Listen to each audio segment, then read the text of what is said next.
for January 27th. With Winter Storm Juno slamming New York and much of the northeast coast, New York Mayor Bill de Blasio warned city residents to, quote, prepare for something worse than we have seen before. The warning and forecasted blizzard sent New Yorkers to the stores, and pictures on social media show long lines outside grocery stores and bare shelves inside. Heavy winds and snow are forecasted to last through Tuesday, and New York Governor Andrew Cuomo announced all public transit would be shut down Monday night and city roads closed to non-emergency vehicles.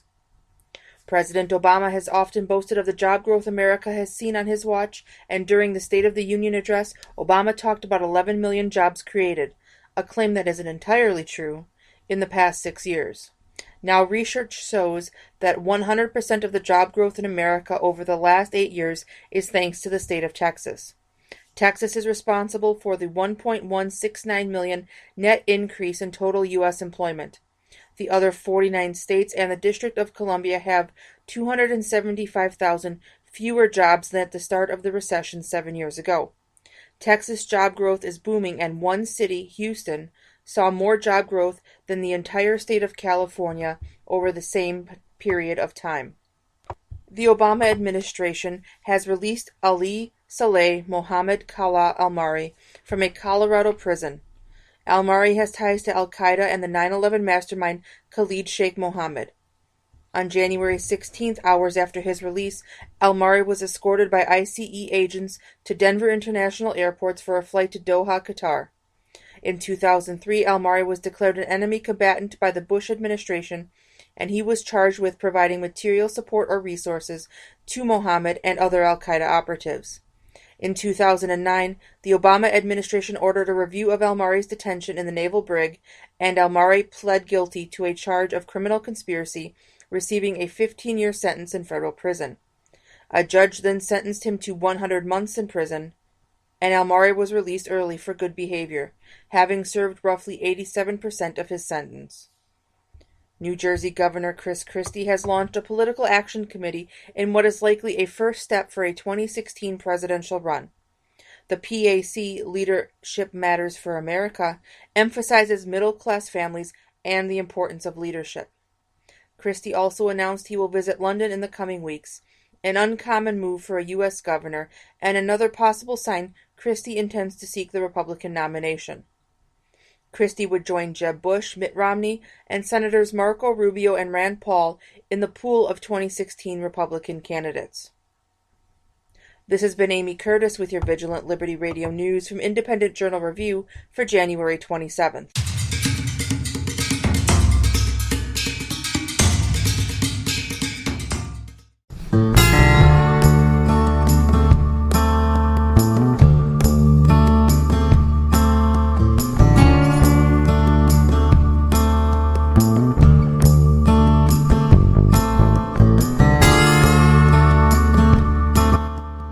Okay, welcome back to the Right Mics. It is already hour number 2. If you want to chime in, 412-567-6879, or you can tweet us at Twitter, obviously, at the Right Mics. Housam will sift through those and make me aware of things that I might want to know about. Listen, Housam, before we continue, dude, we have not checked in with Al Sharpton for a while, and of course, we know, those of us who love the Reverend Al, that he is and really is in a life struggle with the teleprompter. You know, we feel for the Reverend Al. So I thought we ought to just check in with him for a minute. We haven't done that, and just see like who's winning. Jessica, let's listen to the Rev. We all know I've had my share of prompter issues. And here's the president meeting with a cola cube. Republicans, Grinches, launching fistful of coal. Copies of the new issue of Charlie Hebdo. He also goes by the name Michael Bilbao. 26-year-old Nina. Phone. Raymond Romano. Honor David Letterman. He died of accidental asphyxia. Al-Qaeda in Yemen. The start of school has been postponed several times. Massive manhood is underway. Who spoke at a white supremacist convention. You look at the hand you dealt with, there are not 60 Republicans after a historic, when you hear of ISIS now waterboating all over the map on immigration. Did the New England Patriots cheat to get into the big game? NFL analyst and Hall of Fame player Troy Aikens, the writer slamming President Obama for talking with YouTube celebrities. What's the latest tonight in Iowa? Well, in Ottawa. Dude, apparently the Reverend Al still struggled with the teleprompter. Okay, so the one that killed me is the massive manhood. Love that. Oh my God. How in the world?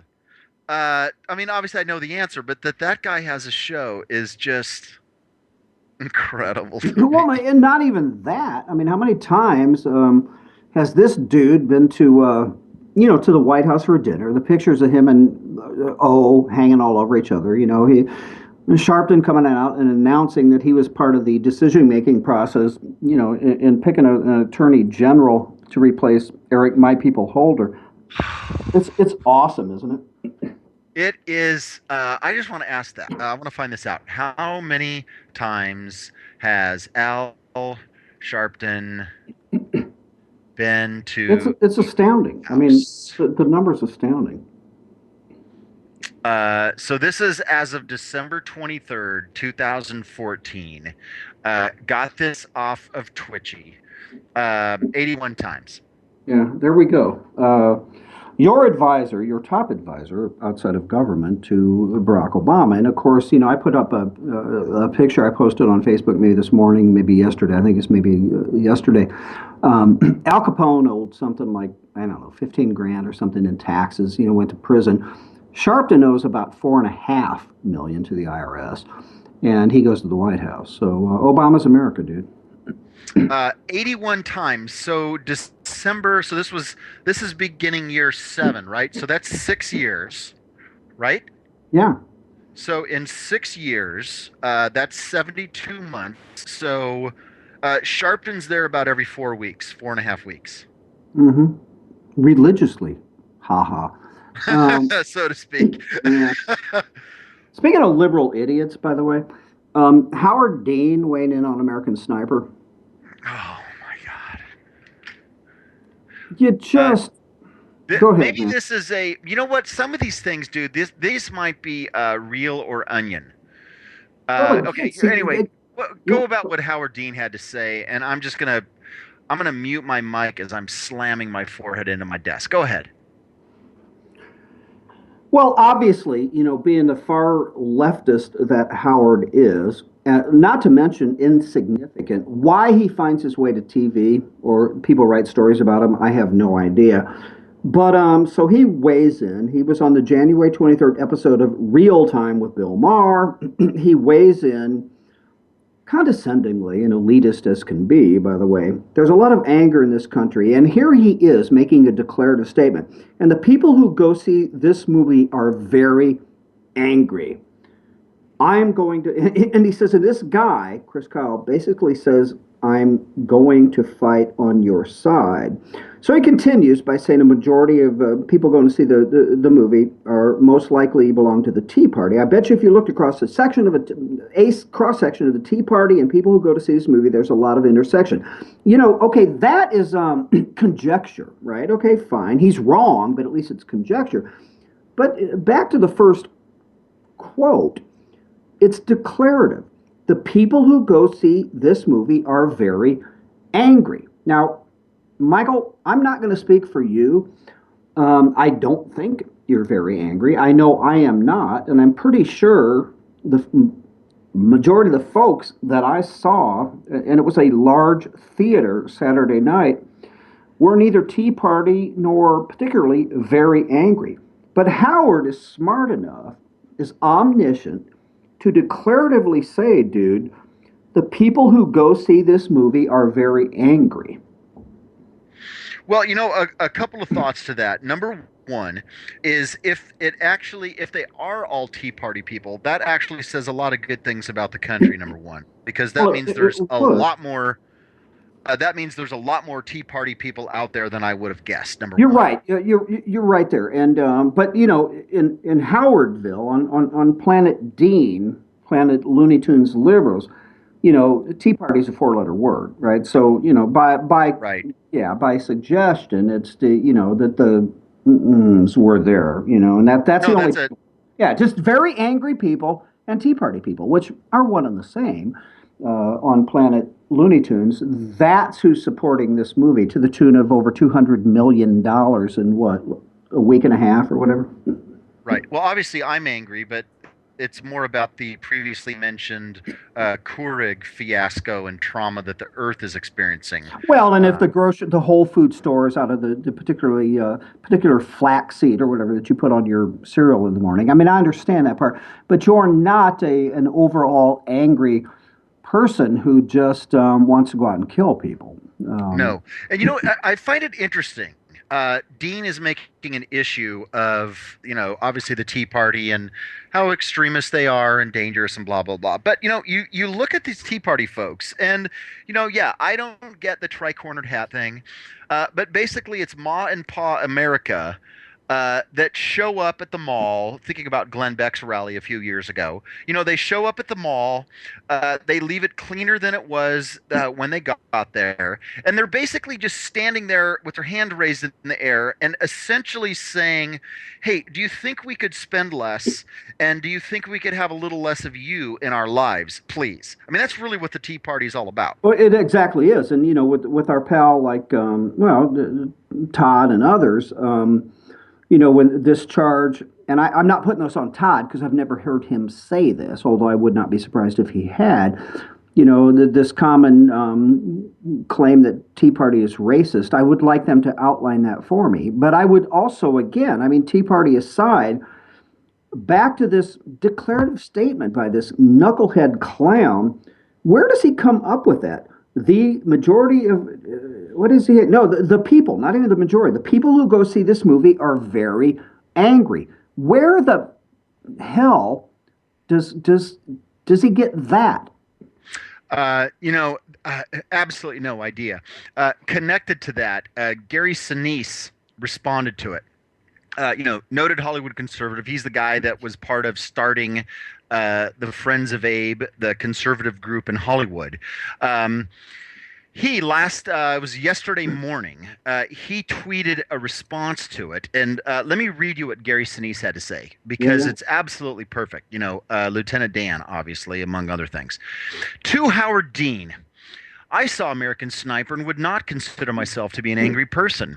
You certainly have a right to make stupid blanket statements suggesting that all people who see the film are angry, but how is that helpful, sir? Do you also suggest that everyone at Warner Brothers is angry because they released the film? That Clint Eastwood, Jason Hall, Bradley Cooper, Sienna Miller, and the rest of the cast and crew are angry because they made the film? Chris Kyle's story deserved to be told. It tells a story of the stress that multiple deployments have on one military family, a family representative of thousands of military families. It helps to communicate the toll that the war on terror has taken on our defenders and families who need our support. I will admit that perhaps somewhere among the masses of people who are going to see the film, there may be a few that might have some anger or have been angry at some point in their lives, but with all due respect, what the hell are you talking about? See, and therein lies the difference between the Howard Deans of the world and the Gary Sinises of the world. Gary Sinise, for years, excuse me, has supported American troops. He's been to Afghanistan to visit the troops, I think maybe multiple times, maybe Iraq as well, but I'm not sure about that. But he also founded an organization, the name escapes me now, where they build specialized homes for amputees and other forms of disabled American vets at no cost. I mean, this guy does a marathon with disabled people from 9/11 every year. So, You know, we were talking earlier about, some belief at least that core America still exists. You know, we focus a lot, those of us conservatives, the folks on the right, on what Barack Obama and progressive